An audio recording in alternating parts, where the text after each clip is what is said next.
Hello, my name is Christina Ennis and welcome to the 2024 Mineral Resources Review, sponsored by trajectorE Engineering and powered by Gale Force Winds.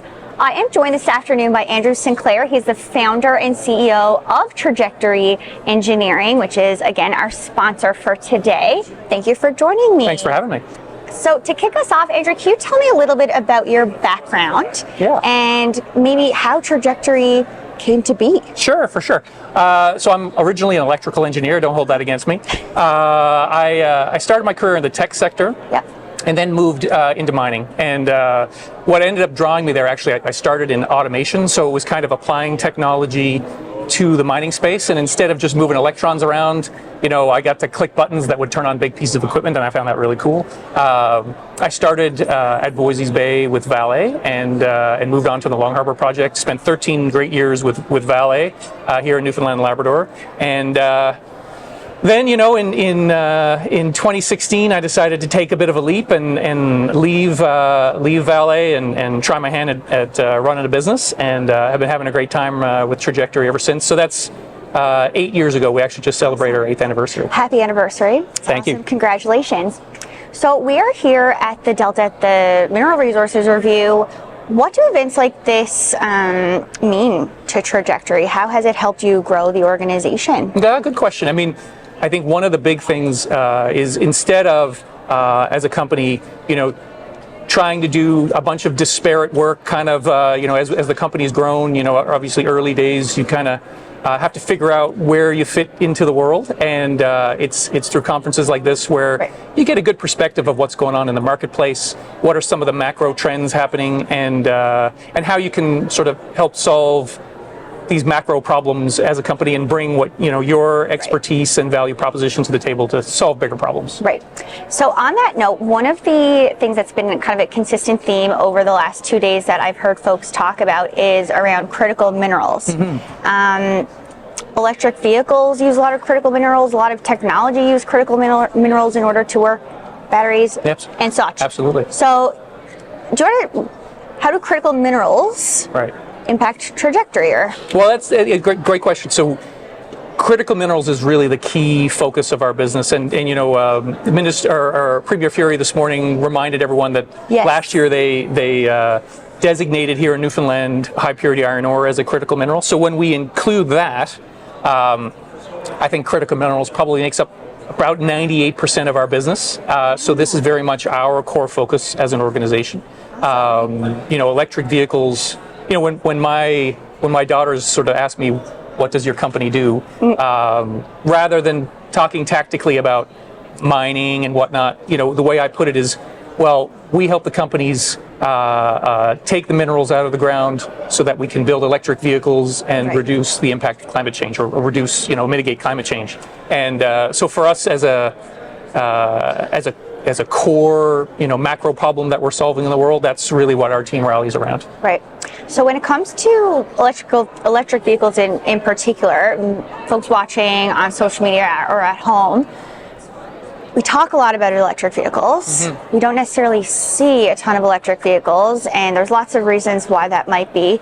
From your perspective, what are some of the challenges or opportunities, for that matter, around electric vehicles? Great question. So I've got to declare I'm somewhat biased because I am an electric vehicle owner. But you have lived experience. I've lived it through. Yes, that's right. Walk the talk. I'd say that there's really the challenges associated with electric vehicle adoption. I'd say really kind of fall into 3 different buckets. One is obviously at the consumer level.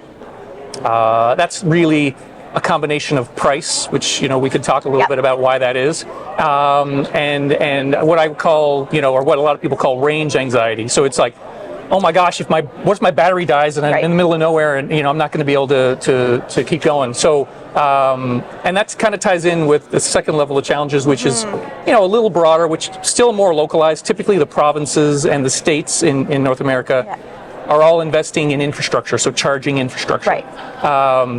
For us in Newfoundland, it's not as much of an issue for a couple of reasons. One is, the government has stayed ahead, and the ratio of charging stations to electric vehicles is pretty good compared to a lot of other jurisdictions.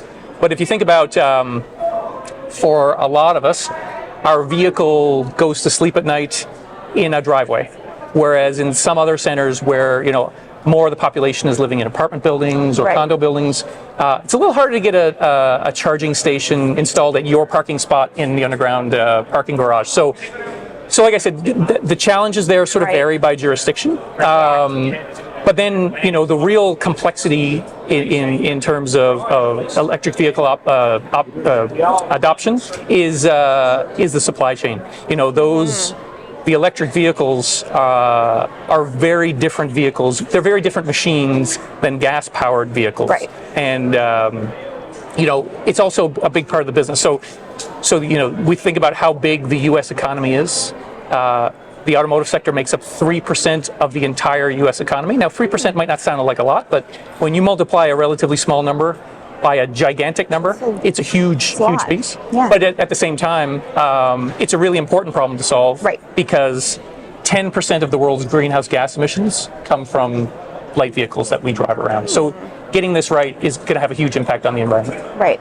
From an adoption perspective, do you feel like more could be done perhaps in advocacy space? I don't know if advocacy is the right word, but around public education? I feel like there's a lot of maybe like commercials or ads or things like that are being put out by different organizations, but like what you just talked about, the logistics of actually owning one of these vehicles is very different from a regular gas-powered vehicle. It is. And that's something I don't see really talked about broadly. Yeah, it is. It's interesting because going through the journey of myself, buying an electric vehicle and talking with colleagues and friends about it, there really is a big misconception on, let's put it this way, I've run into, I think, one instance where maybe it was a little more inconvenient for me to get my vehicle charged to get to where I want to go and that's in 2 years of ownership. So I definitely think that's overblown. So there's definitely room for public education. But there's incentives out there as well, right? That so at the consumer level, both provincial governments and federal government are trying to offset the higher price of electric vehicles with incentives, or, rebates and whatnot. Those are designed to do more than only incentivize the purchase of electric vehicles. So there's some complexity there. So I think, what we've seen in the last couple of years is in 2023 over 2022, a huge spike in EV sales in North America. In 2024, though, it's kind of flattened. And for those of us who have been paying attention, we kind of expected that because of how these incentives are structured. Right. Interesting. Is there any other kind of, and I call them fun facts about electric vehicles that you'd like to share with folks that they want to link back to trajectorE and kind of how the business is helping operationalize EVs, I suppose I'll say. For sure. Well, I think if I link it back first, perhaps to how it impacts the mining sector. So, as I alluded to earlier, EVs are very different machines, except for the wheels, the frame, and the seats we sit in. Everything else is pretty much different. And as you can imagine, gas-powered vehicles, the supply chains have evolved over the last 100 years, where that's a fairly smooth, COVID aside, a pretty well humming machine. And so, the raw materials translating into the parts that go into the components that go into a vehicle that end up in your driveway, all of that is very different in an electric vehicle. So this is the challenge that we as an industry have been handed, the opportunity that we've been handed to really ramp up production of these critical minerals. So for instance, the battery, instead of driving around with 75 liters of fuel in the tank, my vehicle, I drive around with 300 pounds worth of batteries. And those are made up of, lithium, nickel, cobalt, manganese, graphite. And that's, that 300 pounds for my one vehicle.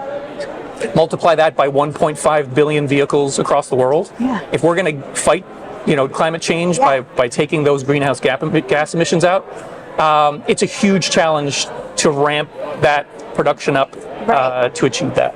I'm just thinking about the weight of the batteries, which if a vehicle is being shipped from wherever it's manufactured, it doesn't have that extra pounds, 300 pounds Right. in it necessarily. So even the transportation of where it's manufactured to the end user, that affects Well, absolutely. And supply chain and fuel usage and. it absolutely does, and you're touching on geography, right? And Yeah. that's one of the really complex parts of us, because I've only talked about it really from a technical perspective Right. and from a supply chain perspective.